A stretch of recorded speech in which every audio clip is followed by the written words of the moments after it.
Assalamualaikum warahmatullahi wabarakatuh. Selamat datang di channel Kitab Mawas Diri. Pada kesempatan kali ini, kita akan menyelami perjalanan seorang pahlawan besar dari masa Majapahit, yaitu Kebo Anabrang. Mari kita ikuti kisahnya. Kisah ini bermula di tanah timur Jawa, di bawah naungan Kerajaan Blambangan, sebuah kerajaan yang dikenal dengan keindahan alam dan kekayaan budayanya.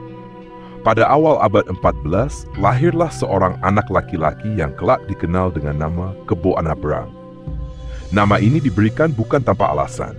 Sejak kecil, ia menunjukkan kekuatan fisik yang luar biasa, menyerupai kekuatan seekor kerbau, dan keberaniannya seolah tak mengenal takut.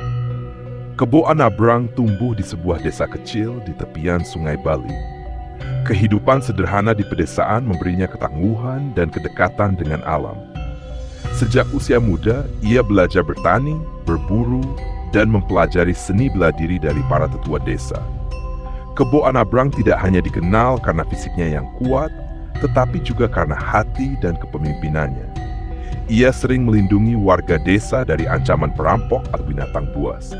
Blambangan pada masa itu berada dalam masa damai, meski terdengar kabar tentang kebangkitan sebuah kerajaan besar di barat, yaitu Majapahit. Para pedagang dan pelancong sering bercerita tentang kekuatan dan kebesaran Majapahit di bawah kepemimpinan Raja Jayanegara. Mereka juga membawa kabar tentang seorang panglima muda bernama Gajah Mada yang memiliki ambisi untuk menyatukan Nusantara. Tahun demi tahun berlalu, hingga suatu hari, utusan dari Majapahit tiba di Blambangan. Mereka membawa pesan dari kerajaan besar itu, menyerukan para ksatria terbaik di seluruh Nusantara untuk bergabung dalam misi besar Majapahit. Kebo Anabrang yang telah mendengar banyak tentang Majapahit dan Gajah Mada, merasakan panggilan dalam hatinya. Meskipun ia mencintai desanya, ia menyadari bahwa ini adalah kesempatan untuk membuktikan dirinya dan melindungi tanah airnya dari ancaman luar. Dengan restu dari keluarganya dan rakyat desa, Kebo Anabrang mempersiapkan diri untuk perjalanan besar yang akan mengubah hidupnya. Ia meninggalkan desanya dengan janji bahwa suatu hari ia akan kembali, membawa kehormatan dan kebanggaan bagi Blambangan. Perjalanan menuju Majapahit adalah awal dari takdir besar Kebo Anabrang, seorang pendekar yang kelak dikenang sebagai salah satu pilar dalam penyatuan Nusantara. Tahun itu adalah 1320 dan Majapahit sedang berada dalam periode penuh tantangan.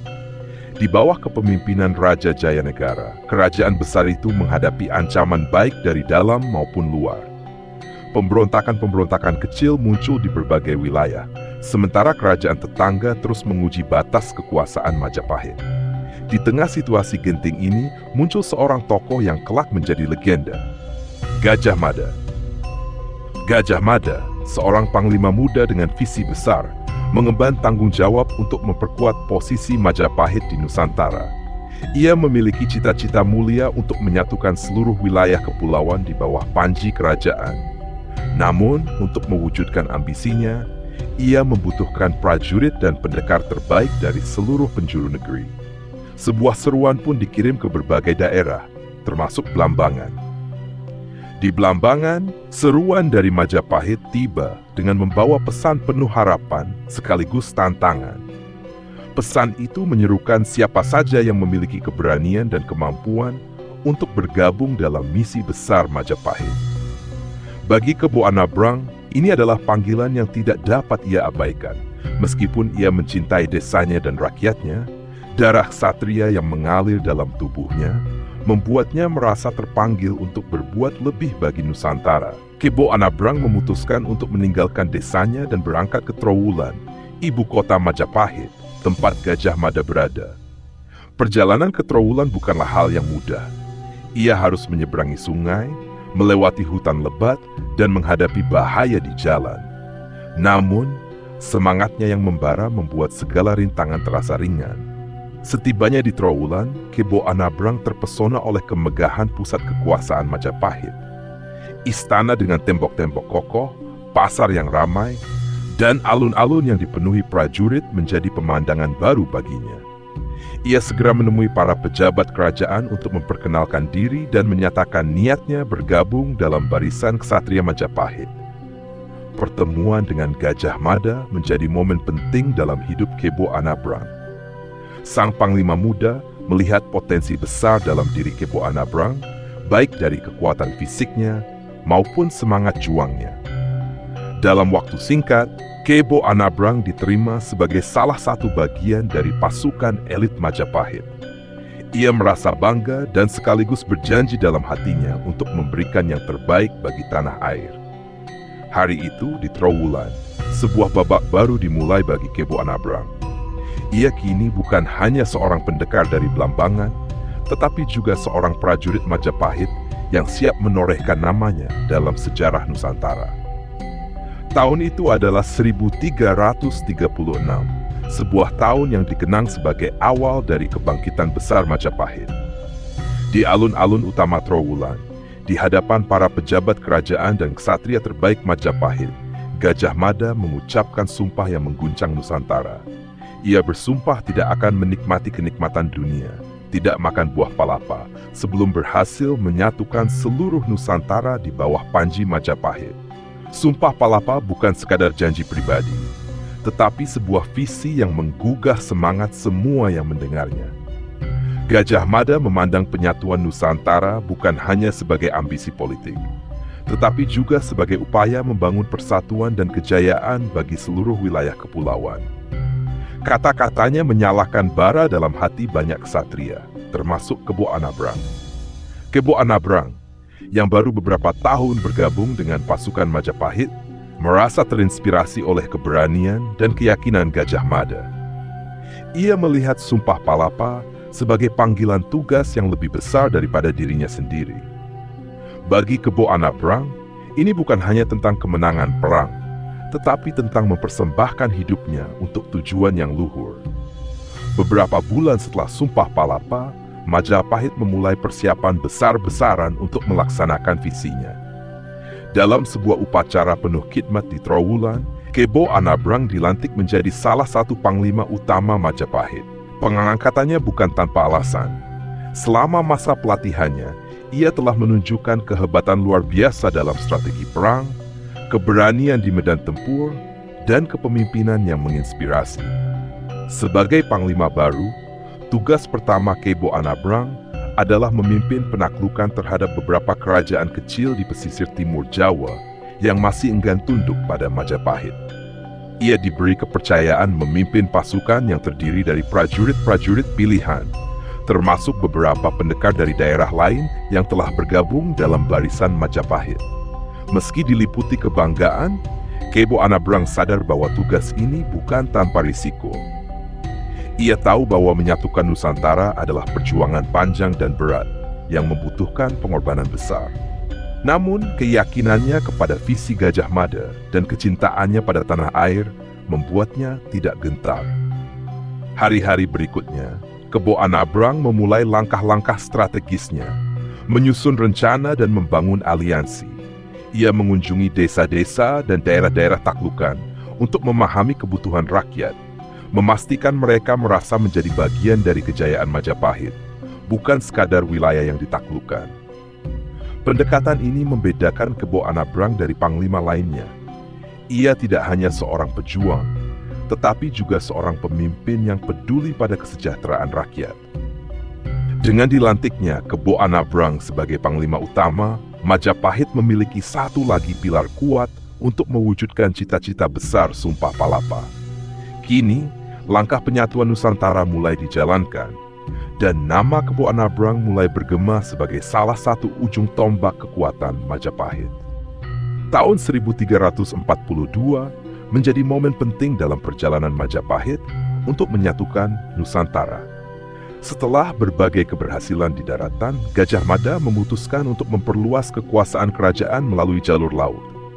Ekspedisi besar-besaran pun dirancang menuju wilayah barat Nusantara, melewati lautan selatan Jawa yang terkenal ganas.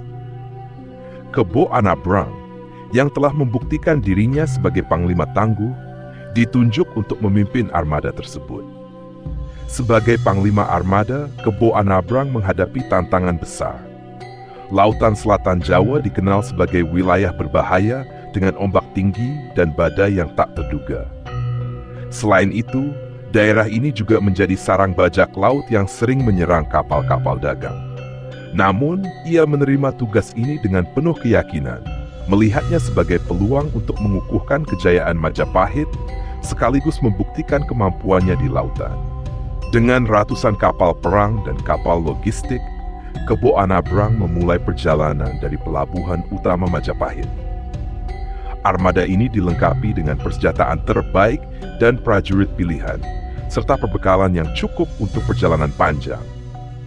Sebelum berangkat, ia memberikan pidato singkat yang menggugah semangat pasukannya, mengingatkan mereka tentang tujuan mulia ekspedisi ini, membawa persatuan dan kesejahteraan ke seluruh Nusantara. Di tengah perjalanan, badai besar menghantam armada Kebo Anabrang. Ombak setinggi gunung menghantam kapal-kapal mereka, membuat banyak prajurit kehilangan harapan. Namun Kebo Anabrang tidak menyerah. Ia berdiri di haluan kapal utama, memberikan perintah dengan tenang dan mengarahkan kapalnya untuk bertahan melawan badai. Keberaniannya menjadi inspirasi bagi seluruh armada yang akhirnya berhasil melewati badai tersebut dengan kerugian yang minimal. Tak lama setelah badai reda, ancaman berikutnya muncul, serangan dari bajak laut. Sekelompok besar kapal perompak menyerang armada Majapahit di sekitar perairan Segara Kidul. Dengan kecerdikan dan keahliannya, Kebo Anabrang memimpin serangan balasan. Ia memanfaatkan formasi kapal yang telah direncanakannya sebelumnya, memancing kapal-kapal bajak laut ke area sempit di mana mereka menjadi sasaran empuk serangan balik armada Majapahit. Pertempuran itu berlangsung sengit, tetapi kepemimpinan Kebo Anabrang memastikan kemenangan Majapahit. Pasukan bajak laut tercerai-berai dan sebagian besar menyerah. Kemenangan ini bukan hanya mengamankan perjalanan armada, tetapi juga memberikan pesan kuat kepada semua pihak bahwa Majapahit adalah kekuatan yang tak tergoyahkan di lautan. Setelah mengatasi berbagai rintangan, Kebo Anabrang dan armadanya akhirnya tiba di pesisir selatan Jawa. Di sana, mereka mulai membangun aliansi dengan kerajaan-kerajaan kecil yang masih merdeka. Dengan kebijaksanaan dan pendekatan diplomasi, Kebo Anabrang berhasil meyakinkan sebagian besar kerajaan tersebut untuk bergabung dengan Majapahit tanpa perlu pertumpahan darah. Ekspedisi Lautan Selatan ini menjadi tonggak penting dalam perjalanan Kebo Anabrang. Ia tidak hanya dikenal sebagai panglima perang di daratan, tetapi juga sebagai pemimpin yang tangguh di lautan. Keberhasilannya memperkuat kekuasaan Majapahit di wilayah barat dan menjadi batu loncatan bagi ekspedisi-ekspedisi berikutnya yang akan membawa Nusantara lebih dekat kepada persatuan di bawah Panji Sumpah Palapa. Tahun itu adalah 1348 dan visi Sumpah Palapa semakin dekat dengan kenyataan. Gajah Mada memandang Pulau Bali sebagai salah satu kunci penting dalam penyatuan Nusantara. Pulau ini, meskipun kecil, memiliki posisi strategis dan budaya yang kuat, serta penguasa yang menolak tunduk pada kekuasaan Majapahit. Karena itu penaklukan Bali menjadi prioritas dalam ekspansi Majapahit berikutnya. Kebo Anabrang yang telah membuktikan kehebatannya di daratan dan lautan, dipilih untuk memimpin ekspedisi ini. Ia diberikan mandat penuh untuk merancang strategi dan memimpin pasukan Majapahit dalam misi yang sangat penting ini. Bersama ribuan prajurit pilihan, ia berlayar dari pelabuhan timur Jawa menuju pesisir Bali. Ketika armada Majapahit mendarat di Pulau Bali, mereka disambut oleh pertahanan ketat dari pasukan Bali. Raja Bali, yang dikenal sebagai pemimpin tangguh dan cerdas, telah mempersiapkan pasukannya untuk menghadapi ancaman dari Majapahit. Medan perang Bali dengan bukit-bukit terjal dan hutan lebat memberikan keuntungan strategis bagi pasukan lokal yang mengenal wilayahnya dengan baik. Pertempuran pertama berlangsung di wilayah selatan pulau, di mana pasukan Majapahit mencoba menembus pertahanan awal Bali.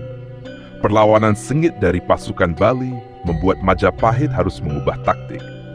Kebo Anabrang, yang telah mempelajari kekuatan dan kelemahan lawan, memutuskan untuk menggunakan strategi pengepungan.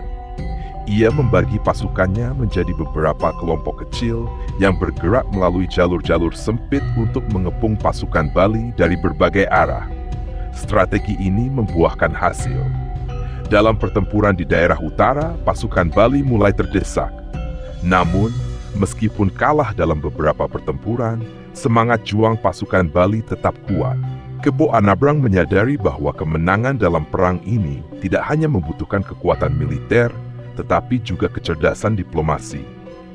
Ia mengirim utusan kepada para pemimpin lokal Bali, menawarkan perdamaian dan kerjasama dengan syarat mereka tunduk kepada Majapahit. Namun, Raja Bali menolak tawaran ini dan perang berlanjut dengan lebih sengit. Dalam salah satu pertempuran besar di dataran tinggi Ubud, Kebo Anabrang memimpin pasukannya langsung di garis depan. Keberanian dan semangatnya menjadi teladan bagi para prajurit Majapahit yang bertarung dengan penuh keyakinan meskipun menghadapi medan yang sulit. Akhirnya, setelah berbulan-bulan perang yang melelahkan, pasukan Bali mulai melemah. Pada tahun yang sama, pasukan Majapahit berhasil merebut istana Raja Bali. Sang raja akhirnya menyerah dan Bali secara resmi menjadi bagian dari Majapahit. Namun, Kebo Anabrang memastikan bahwa penyerahan ini dilakukan dengan cara yang terhormat. Ia memberikan penghormatan kepada budaya dan tradisi lokal, serta memastikan bahwa rakyat Bali tidak diperlakukan sebagai pihak yang kalah. Kemenangan ini tidak hanya menandai penaklukan militer, tetapi juga awal dari hubungan yang lebih erat antara Bali dan Majapahit. Kebo Anabrang sekali lagi membuktikan dirinya sebagai panglima yang tidak hanya mengandalkan kekuatan, tetapi juga kebijaksanaan dalam memimpin. Namanya semakin harum di kalangan prajurit Majapahit dan rakyat Nusantara sebagai simbol keberanian dan strategi yang cerdas. Dengan tunduknya Bali, Majapahit mendekati cita-cita besar Sumpah Palapa dan Kebo Anabrang terus menjadi bagian penting dalam perjalanan menuju penyatuan Nusantara. Tahun 1354, Persatuan Nusantara di bawah Panji Majapahit menghadapi tantangan baru. Wilayah Pasundan, yang dikenal dengan kekuatan militernya dan tradisi kebanggaan rakyatnya, menolak tunduk pada Majapahit. Kerajaan Sunda memandang kemandiriannya sebagai simbol martabat dan mereka bersiap menghadapi pasukan Majapahit dengan segala daya yang dimiliki. Gajah Mada menyadari bahwa menundukkan Pasundan bukan sekadar urusan militer, tetapi juga masalah diplomasi dan kehormatan. Namun ketika perundingan damai berulang kali gagal, perang menjadi tak terelakkan. Untuk ekspedisi besar ini, ia kembali menunjuk Kebo Anabrang, panglima yang telah berkali-kali membuktikan kemampuannya di medan perang. Pasukan Majapahit berangkat menuju Pasundan melalui jalur darat, melewati hutan-hutan lebat dan pegunungan terjal di wilayah barat Jawa. Medan yang sulit ini menjadi ujian pertama bagi strategi Kebo Anabrang. Ia membagi pasukannya menjadi beberapa kelompok kecil untuk memastikan kelancaran logistik dan menghindari jebakan musuh di jalur sempit. Setibanya di wilayah Pasundan, mereka dihadang oleh pasukan Sunda yang telah mempersiapkan pertahanan kokoh di daerah perbukitan. Pertempuran pertama berlangsung di kawasan Karawang, di mana pasukan Majapahit mencoba menembus benteng alami musuh. Pasukan Sunda yang mahir memanfaatkan medan memberikan perlawanan sengit. Namun, Kebo Anabrang menggunakan taktik pengecohan untuk memecah perhatian musuh. Dengan memanfaatkan unit-unit kecil untuk menyerang dari berbagai arah, ia berhasil melemahkan posisi pasukan Sunda. Pertempuran terbesar terjadi di sekitar Sungai Citarum. Pasukan Sunda memanfaatkan sungai ini sebagai garis pertahanan terakhir mereka. Mereka memblokir akses pasukan Majapahit dengan rakit-rakit besar dan jebakan di sepanjang sungai. Namun, Kebo Anabrang menunjukkan kecerdasannya. Ia memerintahkan pasukannya untuk membuat jembatan sementara di hulu sungai, memutar jalur serangan, dan mengepung musuh dari arah yang tidak terduga.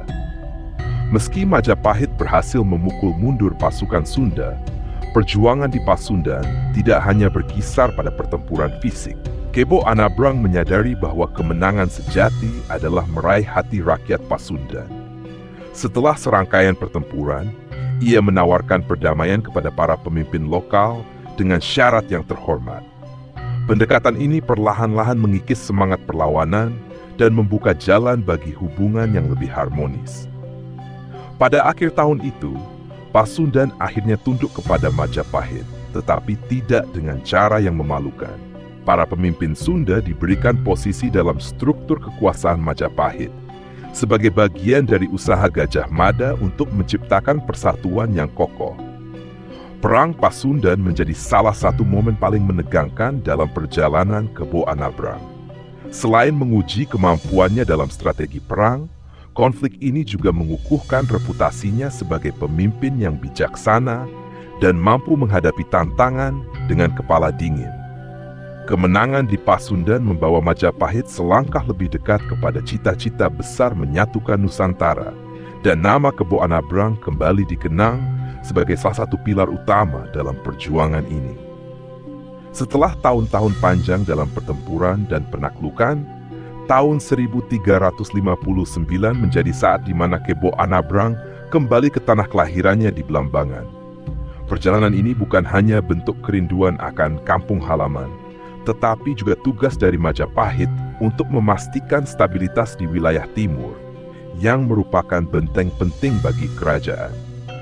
Blambangan, meskipun telah lama menjadi bagian dari Majapahit, dilanda konflik internal yang meresahkan.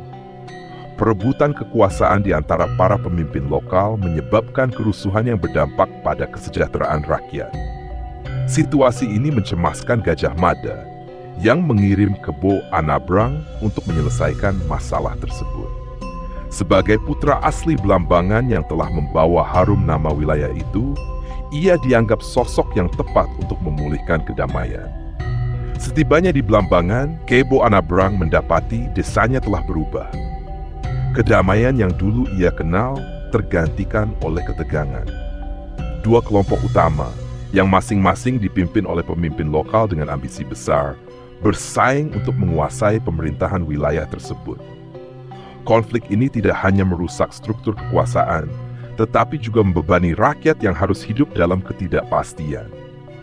Kebo Anabrang memahami bahwa kekerasan hanya akan memperburuk keadaan. Oleh karena itu, ia memilih jalur diplomasi untuk menyelesaikan konflik ini. Ia memanggil para pemimpin yang bertikai ke sebuah pertemuan damai, di mana ia bertindak sebagai penengah. Dalam pertemuan tersebut, ia berbicara dengan tegas dan bijaksana, mengingatkan mereka akan pentingnya persatuan untuk kesejahteraan rakyat Blambangan. Namun, tidak semua pihak meyakinkan.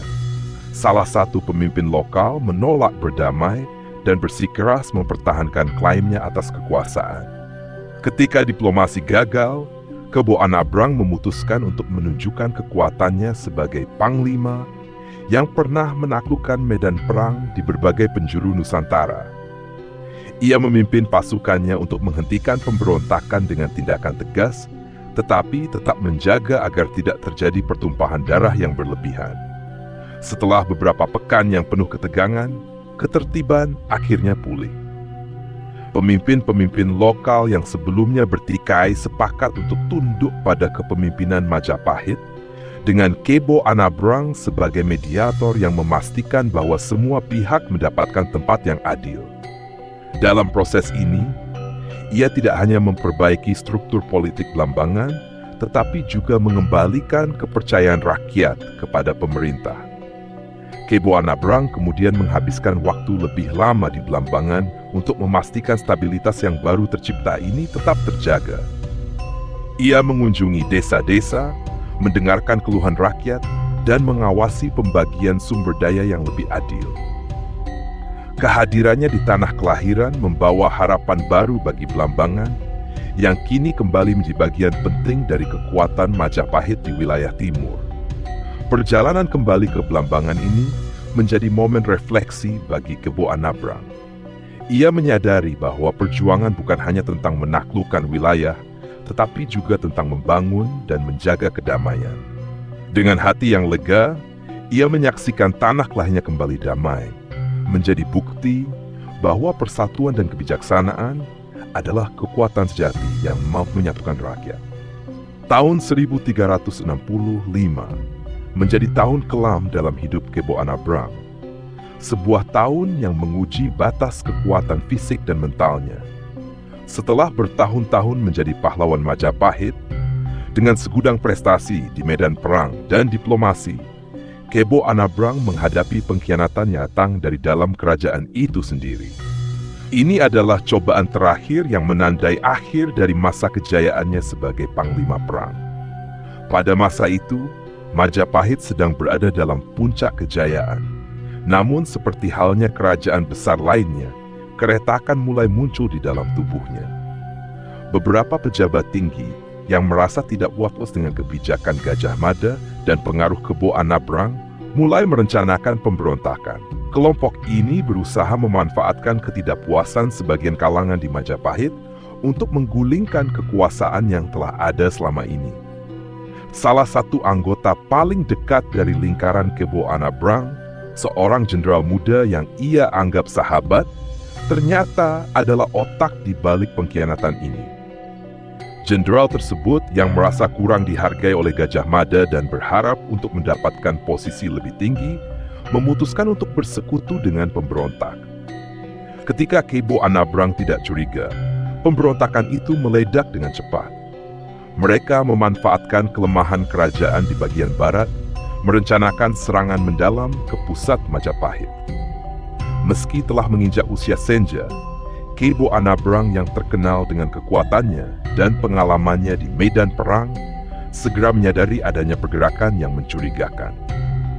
Dengan kecerdikan dan naluri seorang pemimpin yang telah terasa selama bertahun-tahun, ia berhasil mengumpulkan pasukan setia dan bergerak untuk menghadapi pengkhianat tersebut. Namun dalam pertempuran terakhir ini yang berlangsung di daerah pinggiran Trowulan, Kebo Anabrang terluka parah. Pada awalnya, pasukan pemberontak tampaknya memimpin, berkat pengkhianatan dalam barisan sendiri dan informasi yang bocor. Kebo Anabrang yang terluka tetap memimpin pasukannya, mengandalkan strategi dan semangat juangnya untuk membalikkan keadaan. Dengan kecerdikan militer yang luar biasa, ia berhasil mengepung pasukan pemberontak, memanfaatkan medan dan pasukan cadangan yang telah dipersiapkan sebelumnya. Kemenangan itu datang dengan harga yang sangat mahal. Meski pasukan pemberontak berhasil dikalahkan dan pemimpin pengkhianat berhasil ditangkap, tubuh Kebo Anabrang tidak lagi sekuat dulu. Ia terluka parah dalam pertempuran. Dan meskipun pasukannya merayakan kemenangan, Kebo Anabrang merasakan bahwa masa-masa kejayaannya telah berakhir. Ia kembali ke istana, tidak sebagai pahlawan yang memimpin perang besar, melainkan seorang pejuang tua yang terluka, melihat dengan hati yang berat bagaimana pengkhianatan dari dalam bisa menggoyahkan kerajaan yang telah dibangun dengan begitu keras. Dalam hari-hari terakhirnya, Kebo Anabrang dipenuhi perasaan campur aduk. Kebanggaan atas kemenangan, tetapi juga kesedihan atas kenyataan bahwa tidak ada yang benar-benar aman, bahkan dari orang-orang terdekat. Namun dalam hatinya, ia tetap merasa bahwa kemenangan ini adalah penutup yang layak untuk sebuah perjalanan panjang. Kerajaan Majapahit tetap tegak, setidaknya untuk saat itu, dan rakyat tetap bisa hidup dalam kedamaian berkat pengorbanan dan kebijaksanaannya. Kebo Anabrang meninggal beberapa bulan setelah pertempuran tersebut, meninggalkan warisan yang tak terhapuskan dalam sejarah Majapahit. Namanya akan dikenang bukan hanya sebagai seorang pendekar gagah, tetapi juga sebagai pemimpin yang selalu berjuang dengan kebijaksanaan dan sebagai simbol pengorbanan untuk kejayaan tanah airnya. Kebo Anabrang wafat pada tahun 1366, setelah lebih dari 5 dekade mengabdi pada Majapahit dan tanah kelahirannya, Blambangan. Kepergiannya meninggalkan duka yang mendalam, tidak hanya bagi keluarga dan sahabatnya, tetapi juga bagi seluruh rakyat Majapahit dan Blambangan yang telah menyaksikan perjuangannya selama bertahun-tahun. Meski telah tiada, nama Kebo Anabrang tetap hidup dalam ingatan banyak orang sebagai simbol dari keberanian, pengabdian, dan perjuangan untuk persatuan Nusantara. Selama hidupnya, Kebo Anabrang dikenal bukan hanya sebagai seorang pendekar yang memiliki kekuatan fisik luar biasa, tetapi juga sebagai seorang pemimpin yang bijaksana dan penuh taktik. Dari Blambangan hingga Bali, dari Pasundan hingga Trowulan, ia memimpin pasukan dengan keberanian yang tak terbantahkan. Namun, meskipun ia dikenal di medan perang, kekuatannya sebagai pemimpin sejati justru terletak pada kemampuannya untuk membawa kedamaian melalui diplomasi dan kebijaksanaan. Kebo Anabrang tidak pernah mencari kehormatan bagi dirinya sendiri. Dalam setiap perjuangannya, ia selalu mengutamakan kepentingan rakyat dan keselamatan kerajaan. Ia adalah contoh nyata dari pengabdian tanpa pamrih, yang berjuang bukan hanya untuk kejayaan pribadi, tetapi untuk kebesaran dan persatuan tanah airnya. Namanya menjadi legenda di kalangan rakyat Majapahit, dan kisah kepahlawanannya terus diceritakan turun-temurun. Di Blambangan, tanah kelahirannya, Kebo Anabrang dihormati sebagai pahlawan yang membawa kemakmuran dan kedamaian. Banyak generasi yang tumbuh dengan mengenang pengorbanannya untuk menjaga kedamaian dan stabilitas di wilayah tersebut. Di Majapahit, walaupun ia telah wafat, namanya tetap menjadi simbol dari semangat persatuan yang diperjuangkan oleh Gajah Mada dan para pemimpin lainnya. Warisan Kebo Anabrang tidak hanya terbatas pada kemenangan militer, tetapi juga pada nilai-nilai yang ia tanamkan. Keberanian untuk bertindak, kebijaksanaan dalam mengambil keputusan, dan pengabdian tulus untuk kebaikan bersama. Meskipun ia telah tiada, semangat perjuangannya terus menginspirasi para pemimpin dan rakyat menjadi bagian dari identitas Majapahit dan Nusantara. Kepergian Kebo Anabrang menandai akhir dari sebuah era kepahlawanan, tetapi warisannya sebagai ksatria yang memperjuangkan persatuan, keberanian, dan kehormatan tetap abadi. Hingga kini, nama Kebo Anabrang tetap dikenang sebagai pahlawan yang tidak hanya memenangkan peperangan, tetapi juga menjaga martabat dan kehormatan bangsa. Demikianlah kisah perjalanan hidup Kebo Anabrang, seorang ksatria yang memberi teladan dalam perjuangan, keberanian, dan kebijaksanaan. Semoga cerita ini memberikan inspirasi dan wawasan yang bermanfaat bagi kita semua. Terima kasih telah bergabung di Kitab Mawas Diri. Jangan lupa untuk like, subscribe, dan aktifkan notifikasi agar tidak ketinggalan kisah sejarah lainnya. Sampai jumpa di episode berikutnya. Dan semoga kita selalu diberi hikmah dari setiap cerita yang kita pelajari. Wassalamualaikum warahmatullahi wabarakatuh.